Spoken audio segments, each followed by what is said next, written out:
welcome back to Chess with Matt. Today I'm going to teach you the general principles of knight play, moving them, developing them before bishops and other considerations. As always, if you haven't watched my previous video on kings and pawns, please do so because it goes really well with this video. Knights are worth 3 pawns. Now what that means is that a power of a knight to influence things, to defend, or to do anything, the attacking power and defensive power is worth the attack and defensive power of 3 pawns put together in general. And again, we're using this general principles as a rule. Now, that's just relative.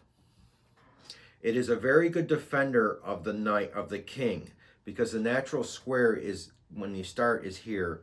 You go 1, 2, and here, and the king is protected. The areas of the king are protected, because you're going to want to put the king safely in the corner.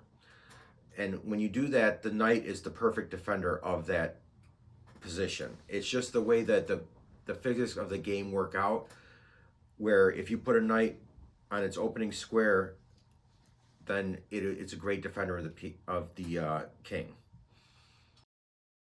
The knights are worth, the knights move 2 squares in one direction and 1 square in another. So the easiest way to do it is horizontal or vertical. 1, 2, 1, 1, 2, 1, and so on, with the 2 pawns on all the sides. It looks like a spider web. So a knight in the middle can hit 8 different squares at one time, it looking like a spider web. If you can try to visualize this pattern in your head, you sort of move it with the knight and you get used to it. It sounds very complicated, but it's actually a lot easier because it is a symmetrical circle, an octagon. Now, because of this, if you move the knight to the edge of the board, the only 2 squares it can hit are these 2 squares. That rule applies to almost every edge square all around the board. A knight on the rim looks dim. If you keep that in your head, you'll do fine. It diminishes in power as it goes one side to the other, from the side to the side. But if it's in the center, it can access all of this all around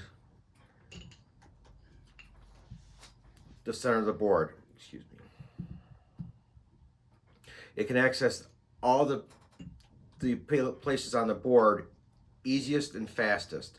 So the center is where you want your knight in general. And again, general principles, you really should consider them to be absolutely true in all situations, and learn the exceptions as you go. It doesn't sound right, but that is the exact way you need to learn it, because the general principles need to be in your head automatically, like tying your shoes. So you need to know that the knights are better in the center. They're not so much at the edge, and therefore you really do want to develop them when you move them out in the beginning of the game. We call that development, the first 10 or 15 moves. You really want to move those out before bishops because they're slower. If you learn knight moves, a lot of people don't like knights. A lot of people are very uncomfortable learning knights. So if you can learn them, you'll be a step ahead of everyone else. And another extra benefit in this case is that they can hop over things. So you can have pieces in front of it and it hops over. That gives it a great advantage.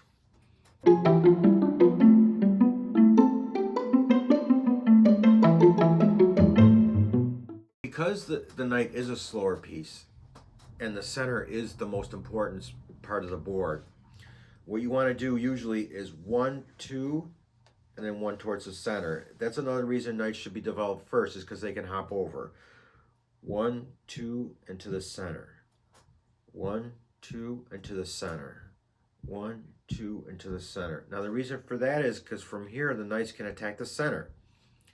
The exact center. I can go either these 2 squares or these 2 squares, or this knight can go these 2 squares and this knight can go these 2 squares. it gets the knight towards the center and makes it more valuable. So c3, f3, c6, and f6 are in general the best squares for the knights on their opening moves.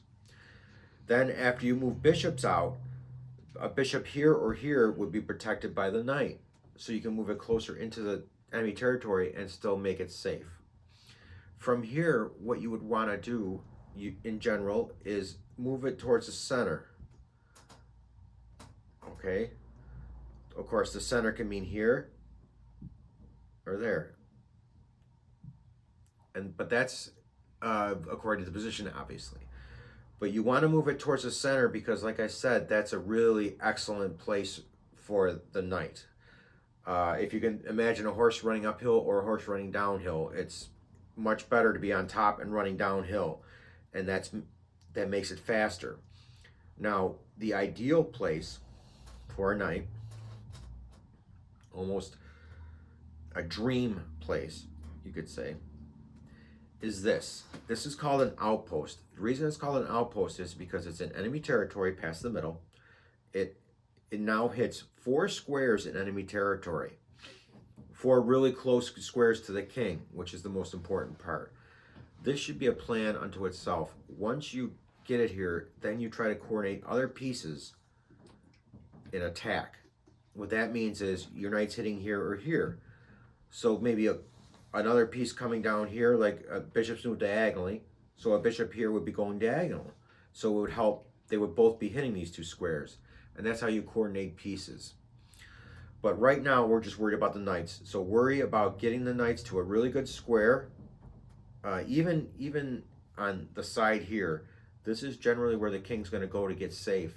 So in a lot of games, in most games, this square could be considered a central square, but only because it's a situational effect. But in general, you want to move pieces out, a great outpost, and again, he can't dislodge you when you move the pawn up here to try and get away, let's say. This is a strategy unto itself because now I've made my opponent weaker. Okay, I can go here and still attack, and now it's just the pawn structure is looser and more easy to attack, and that's how knights can help you. So you want to get it to the center, affect the center, maybe even occupy the center, and then go from there and see what you can do. Now, because knights can hop over pieces, they generally prefer more pawns. So the more pawns, the better for a knight. The reason for that is actually really simple. If you move the pawns out into some pattern like this, let's say, or even better, like this, you see the knights or the bishops will move diagonally. So this bishop only has 1 other square to go, and now it only has 2 squares. So you can really only do this. But knights can go above or over pieces. Okay, so that's a very good consideration. Now, when the game is mixed up and there's a lot of different things going on, let's just put them in weird spots like this. Okay, and the opponent has something like this. It doesn't matter. If you have a potential trade and you think I should give up my knight for a knight or knight for a bishop or bishop for a knight, if all pieces are on the board, generally it's better to get rid of your bishops for your opponent's knights because of that reason. Your bishops are going to be restricted with a lot of pawns on the board because they only move in diagonal. Okay, so this pawn is useless.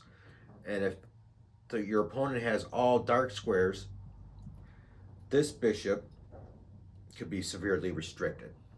However, knights can move around, like they can move back and forward and here and there and try to get to those squares, where bishops can only go one way.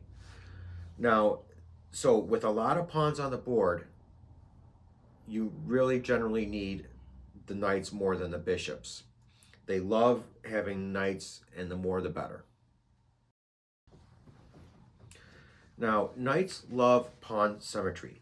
The reason is because, one, it gives them a good outpost squares that can't be dislodged. Now, if you look at these positions here, this knight is perfect because it's attacking two different pawns and it's protected, and there's no way I can get rid of it except if I bring another knight out and try to take it. Like I could take it right here. Okay, another reason is along that same line is that there's a less with symmetry, there's less of a chance for pawn breaks. See, if I go here, you just take it for free, and it's very difficult for me to try and move pawns up and break because I only really have the pawn itself. Because they're symmetrical, they can't really offset each other too well. They sort of just neutralize each other. Okay, the reason it moves it restricts the ability to move because of the way the knights can position themselves to block it. That again is just the physics of the piece, and that's just the way it'll work out. When you have symmetry, the knights are much better. Now, because of that, the knights are an excellent blocker of pawns. If the pawn was wanted to go forward, the knight in front not only stops it but attacks two squares behind the pawn, and it's the only piece that can actually do that, which makes it a great blocker, especially if you're here, let's say, and you're coming down to get a pawn, to get a queen. This knight is an excellent defender and an excellent blocker. So as the pawn gets closer, it's best to have the knight in front because that's one of the best blockers you can get. Some weird quirks of the knight can come up. It's the only piece besides the pawn that cannot move and still maintain an attack on a certain spot, a piece or a square. You cannot move this knight and still attack this pawn. You're attacking it right now, 1, 2, 1. If you wanted to just waste time, sometimes if in certain positions, if it's my move, I have to move away. If it's the opponent's move, he has to move away. We'll get into that later, but what I'm saying is, if you want to maintain pressure on this pawn, you cannot move the knight and do so. It's the only piece that can maintain pressure and move at the same time. The king can, not in this situation. Let's move this king back. I can go here and here and here and still be attacking the pawn from here or from here. But the knight can only attack a spot, a piece, by itself, just from that spot. If the knight moves anywhere, it is no longer attacking that spot like any other piece could, besides the pawn. So you have to consider that. I don't want to come up with a scenario where that would happen. Only endgame principles, it would really only matter in the endgame, but it is something to consider, the fact that if you want to keep an attack on a square, and the knight's the attacker, you can't move the knight or the attack disappears. Another weird quirk of the knight is something that what I like to call a black hole in people's thinking. Because it's so slow and you have to get it to the center, when you're attacked, a lot of people do not see moving the knight backwards. Now, in some situations, that's a great move because you're thinking, I want to go to the middle. I want to go to the center and attack. But in defense, people usually just tend to leave it there and not consider. Now, let's pretend for a second that if the bishop, which moves diagonally, moves all the way down here, it's checkmate on the next move, just for the sake of argument. Okay, so we'll move the bishop back. A way to prevent that from happening would be to move the knight back, because now it attacks these two squares and the bishop can never come here. It's a very odd way of looking at the knight, and it's a very odd thing for people to miss, but this is a very overlooked aspect of knights, is that they can move backwards, and for some reason people just never consider it because they're so slow and because you got to get them out. But if you go here and you want to prevent a piece from coming all the way down here, this could be an excellent defense. Or even back here, or backwards in any way. If you know that, along with that spider web that I was talking about, If you put that together, you'll be above most other players as far as knights are concerned. Your knights will be very good, but you just got to understand that sometimes you can move them backward, and a lot of people don't. Now, the last thing I want to talk about is promotion of a pawn. As you can see, this black pawn is about to turn into a queen. If I did that, moved here, and became a queen, this is checkmate, and the game is over. Queens move diagonally and straight over. We'll get to that in future videos. They move straight and diagonally. So it's attacking the king, and the king can't move to any square because those squares are covered, and it's checkmate. Okay. So in this case, what you want to do when you move the pawn here, you turn it into a knight. It's check now. He can't checkmate you. He's got to move the king away. Now, I'm not saying that that saves the game. This is one specific instance where it just delays checkmate for one more move. But I just wanted to show you what I was talking about. This, to a queen, is instant loss. To a knight, it delays it one more move. You could have other pieces on the board, and there could be other considerations. Okay. Now, another really intricate way to do this is the following. Okay. Now, let's say you move if you move it here and it turns into a queen, the white can do anything. We'll get to queens later, but queens are extremely powerful. That's why I'm waiting to last. They move all the way diagonally and all the way straight. If this turns into a queen, I can move my queen at your king. Now it's check and do something. And I'm not going to get into what because I don't want to get too advanced. But I can do something. However, if you move to the pawn and turn it into a knight, now I'm in check. I have to move out of check. Then I can grab the queen. 1, 2, here. And now I got a king and a knight. I get rid of these two pawns, and I can get a queen with one of these and checkmate. And we'll get into how to do that and checkmating later. But I just wanted to show you that in rare occasions, it is good to get a knight from promoting a pawn. It's called under promotion. Don't do it just because you want to do it. You should never make a move in chess because you think it looks cool or because you just want to try it. If the situation demands it, you have that option. Thank you for watching my video on knights. Please look forward to my 3-part series on long-range pieces beginning with the bishop.